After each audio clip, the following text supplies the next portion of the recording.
आज की क्लास से हम 12 चैप्टर से प्रश्नावली 4 के क्वेश्चनों को सॉल्व करना स्टार्ट करेंगे, जिसमें से हमने पहला क्वेश्चन यहाँ पर लिया है। दी गई आकृति में ए बी पैरेलल है सी डी। यदि कोण डी ए बी 80 अंश है तो चतुर्भुज के शेष अंतः कोणों का मान ज्ञात कीजिए। तो इस क्वेश्चन में हमें एक चक्रीय चतुर्भुज दिया गया है। चक्रीय चतुर्भुज में कोण ए का मान दिया गया है, मतलब डी ए बी का मान यहाँ पर 80 अंश दिया गया है। तो हमें सभी अंतः कोणों का मान ज्ञात करके बताना है। इससे पहले कि इस क्वेश्चन को सॉल्व करें, मैं आपको बता दूं कि प्रमेय नंबर 10 एक बार आपको देखना बहुत जरूरी है, क्योंकि उसी के बेस पे हम आगे के जो प्रश्नावली 4 के क्वेश्चन होंगे उन सभी को सॉल्व करेंगे। ठीक है, अगर आपने नहीं देखा तो एक बार जरूर देखें। उसका लिंक मैंने डिस्क्रिप्शन वाई कार्ड पे दिया हुआ है, या आप प्ले लिस्ट को भी चेक कर सकते हैं। अगर आपको पता है कि प्रमेय नंबर 10 का रूल क्या कहता है तो आप इसको बहुत ही इजी से समझ सकते हो। देखो, प्रमेय नंबर 10 हमें क्या कहता है कि चतुर्भुज के सम्मुख कोणों का योग कितना होता है, 180 होता है। मतलब ए कोण और सी कोण, इन दोनों का योग कितना होगा, 180 होगा। यहाँ पर 80 है, यहाँ पर कितना आएगा, 100 आएगा। ठीक, और यहाँ पर हमें ए बी और सी डी दो पैरेलल लाइन दिया गया है, मतलब समांतर रेखाएं दी गई है। अगर समांतर रेखाओं को कोई भी तिर्यक रेखा काट रही है, ठीक है, कोई भी तिर्यक रेखा काट रही है, तो वहां पर कई सारे रूल लगते हैं, जिसमें एक रूल यहाँ पर लग रहा है, कौन सा, एक ही ओर के अंतः कोणों का योग। एक ही ओर के अंतः कोणों का योग कितना होता है, 180 होता है। क्योंकि इस वाले रेखा को, मतलब ए बी और सी डी को डी ए रेखा काट रही है। ठीक है, यहाँ पर 80 है, यहाँ पर कितना आएगा, 100 आएगा, क्योंकि एक ही ओर के अंतः कोणों का योग कितना होता है, 180 होता है। यहाँ पर 100 आ गया, तो यहाँ पर कितना आएगा। अब यहाँ पर क्या चक्रीय चतुर्भुज का रूल लगेगा कि आमने सामने के कोणों का योग कितना होता है, 180 होता है। तो यहाँ पर 100 आया, तो यहाँ पर भी कितना आएगा, 80 आएगा। ओके, तो इसी तरह से इसको सॉल्व करना है। तो देखिए यहाँ पर मैंने क्या लिखा, चतुर्भुज एबीसीडी एक चक्रीय चतुर्भुज है, ठीक, जिसमें का ए प्लस सी करेंगे, मतलब ए कोण और सी कोण को जोड़ेंगे तो कितना आएगा, 180 आएगा। उसी तरह से अगर बी और डी को जोड़ दें तो कितना आएगा, 180 आएगा। ठीक, क्योंकि कोण ए का मान कितना दिया गया है, यहाँ पर 80 दिया गया है। ठीक है, कोण ए का मान है 80, तो हम इन दोनों को जोड़ेंगे तो कितना आएगा, 180। इसलिए कोण ए प्लस कोण सी बराबर कितना होगा, 180। इसका मान रख देते हैं यहाँ पर, कोण ए का मान, सॉरी, यहाँ पर आ जाएगा 80 प्लस कोण सी बराबर कितना, 180। पक्षांतर करें तो कोण सी का मान मिल गया हमें कितना, 180 माइनस कर देते हैं 80, तो कितना आ जाएगा यहाँ पर 100। तो यहाँ पर लिखा कि ए बी पैरेलल है सी डी तथा ए डी तिर्यक रेखा काट रही है। तो यहाँ पर कोण ए और डी दोनों एक ही ओर के अंतः कोण है, तो इनका योग कितना होगा, 180 होगा। यहाँ पर लिखें, अतः कोण ए प्लस कोण डी बराबर कितना होगा, 180। फिर यहाँ पर हम ए का मान रखेंगे, ए का मान कितना है, 80 है ना, तो 80 अंश यहाँ पर आ जाएगा, प्लस कोण डी बराबर 180। आगे सॉल्व करते जाएं तो कोण डी बराबर क्या हो जाएगा, 80 को पक्षांतर कर दें तो 180 माइनस क्या हो गया, 80, तो डी का मान कितना आ जाएगा, आ गया 100। ठीक, अब देखिए, अगर कोण डी का मान है 100 तो यहाँ पर कितना आएगा, क्योंकि चक्रीय चतुर्भुज के आमने सामने के जो कोण होते हैं वो कुल मिला कितने होते हैं, योग में 180 होते हैं। तो यहाँ पर 100 हुआ, यहाँ पर कितना बचा, 80, राइट। तो यहाँ पर कितना आ जाएगा, 80। अब कोण बी, इसका मान क्या हो जाएगा, 180 में हम माइनस कर देते हैं कोण डी को। ठीक, डी को माइनस करेंगे, यहाँ पर कितना आ जाएगा, कोण बी बराबर हो गया 80, सॉरी यहाँ पर एक लाइन और लिखना था, कोण बी बराबर क्या हो जाएगा, 180 माइनस 100। ठीक, तो इसमें 100 माइनस करने कितना आ जाएगा, 80 आएगा। तो इस तरह से हमें चारों कोणों का मान ज्ञात हो गया। कोण बी का मान अभी क्या मिला हमें, 80 मिला। कोण सी का मान कितना मिला हमें, 100। कोण डी का मान हमें कितना मिला है, 100। और ए का मान तो पहले से दिया गया था, कितना था, कोण ए का मान था पहले से 80। ओके, यही आपका क्या हो गया, आंसर। अब लेते हैं अगला क्वेश्चन। देखिए क्वेश्चन 2 में क्या दिया गया है, दी गई आकृति में कोण क्यू आर एस तथा क्यू टी एस का मान ज्ञात करके बताना है। मतलब यहाँ पर क्यू टी एस और क्यू आर एस का मान ज्ञात करना है। तो आप बहुत ही इजी तरीके से इसको सॉल्व कर सकते हो। देखिए, एस क्यू चाप द्वारा केंद्र पर भी कोण बन रहा है और परिधि पर भी, ठीक है। इस लघुचाप के बारे में बात कर रहे हैं ना, इसके द्वारा केंद्र पर और परिधि पर कोण बन रहा है। तो जो कोण परिधि पर बनता है वो केंद्र से क्या होता है, आधा होता है। मतलब यहाँ का मान हम निकाल सकते हैं, इसका आधा कर देंगे तो यहाँ का मान निकल आएगा। फिर चक्रीय चतुर्भुज का रूल लगाएंगे कि आमने सामने के जो कोण होता है उनका योग कितना होता है, 180 होता है। तो यहाँ पर जो मान आया और यहाँ पर जो कोण रहेगा, ठीक है, दोनों का योग कितना होगा, 180 होगा। तो इस तरह से पक्षांतर के मान निकाल सकते हैं, इसका भी और इसका भी। तो देखिए किस तरह से इसको सॉल्व करेंगे। तो हल कर रहे हैं, यहां पर हमारे पास एस ओ क्यू का मान कितना है, 152 है, ठीक है। तो जो परिधि पर कोण बनेगा वो क्या होगा, इसका आधा होगा। इसलिए जो एस पी क्यू बनेगा, एस पी क्यू कोण होगा वो आधा होगा किसका, इस वाले कोण का, कोण एस ओ क्यू का।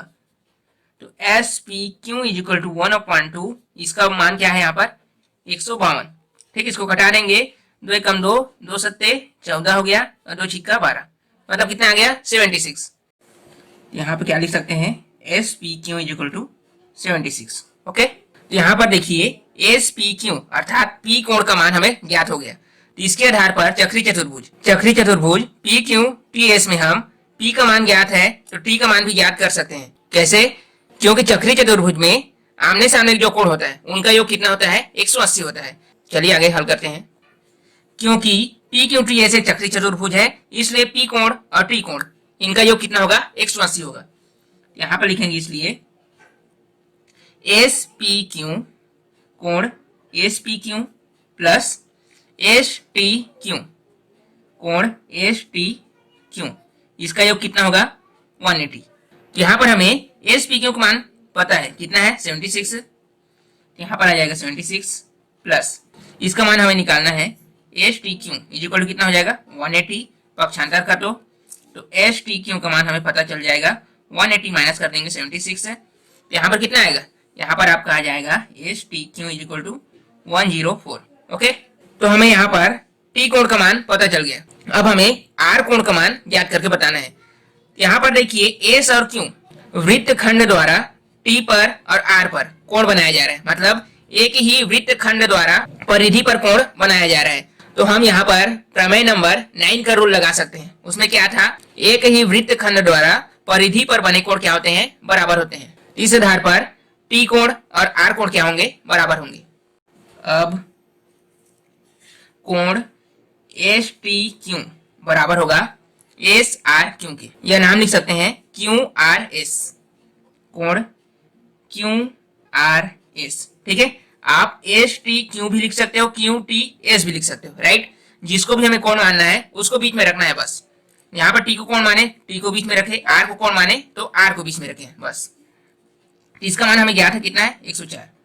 104 बराबर क्यू आर एस, मतलब क्यू आर एस का मान कितना आ गया, 104। यहाँ पर भी 104 आया और यहाँ पर भी 104 आया। इसलिए इसका नाम भी हम बदल सकते हैं ना, इसका नाम भी हम क्यू टी एस लिख सकते हैं, बराबर कोण क्यू आर एस बराबर कितना, 104, ओके। तो यहाँ पर टी कोण और आर कोण इसका मान कितना मिल गया हमें, 104, और यही आपका आंसर है। थर्ड क्वेश्चन देखिए, दी गई आकृति में एबीसीडी एक चक्रीय चतुर्भुज है जिसकी भुजा AB वृत्त का व्यास है। यदि कोण ADC बराबर 150 है तो कोण BAC का मान ज्ञात करके बताइए। तो यहाँ वृत्त में देखिए आप, हमें डी कोण को दिया है कितना, 150, हमें BAC इस ए कोण का मान ज्ञात करके बताना है, इस हिस्से का ना, इस हिस्से का ए कोण का मान ज्ञात करके हमें बताना है। तो क्योंकि एबीसीडी एक क्या है, चक्रीय चतुर्भुज है, मतलब आमने सामने के जो कोण होंगे उनका योग कितना होगा, 180। तो यहाँ पर 150 है, यहाँ पर कितना आएगा, 30। एक क्लियर है। दूसरा प्रमेय आप देखिए, व्यास द्वारा परिधि पर कहीं पर भी कोण बनता है वो कितने अंश का बनता है, 90 अंश का सम कोण होता है, राइट। ये भी प्रमेय नंबर 8 से है। यहाँ पर 90 मिल गया हमें और यहाँ पर मिल गया 30, ठीक है। यहाँ पर 90 कोण बन रहा है, यहाँ पर 30 का। तो बी कोण, सी कोण और ए कोण इन तीनों को जोड़ेंगे, बराबर कर देंगे 180 का। इस तरह से आप ए का मान निकाल सकते हो, ओके। चलिए हल कर रहे हैं इसको भी। यहाँ पर ए बी क्या है, वृत्त का व्यास है, ए बी वृत्त का व्यास, ओके। तो व्यास द्वारा परिधि किसी भी हिस्से पर बना कोण क्या होता है? समकोण होता है। मतलब ए सी बी, यहां पर जो कोण बनेगा वो क्या होगा? 90 अंश का होगा। ठीक, अब देखिए ए बी सी डी एक चक्रीय चतुर्भुज है। ए बी सी डी एक चक्रीय चतुर्भुज है।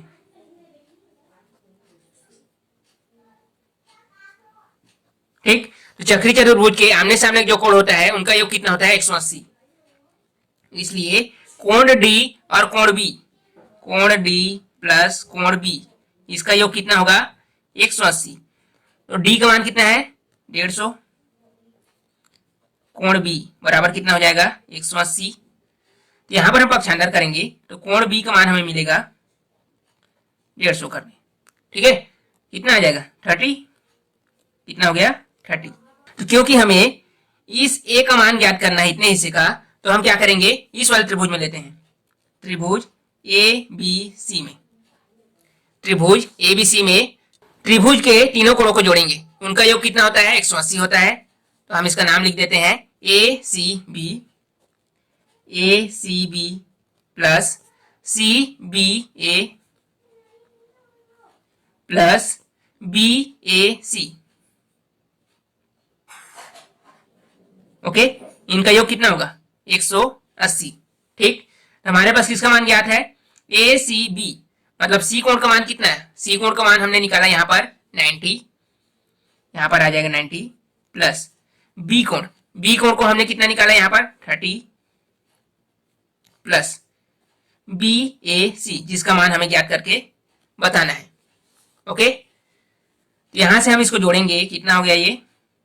120 plus B A C is equal to 180। पक्षांतर करेंगे, B A C is equal to क्या हो जाएगा? 180 माइनस 120, माइनस कर दिए कितना आएगा? 60 आएगा ना।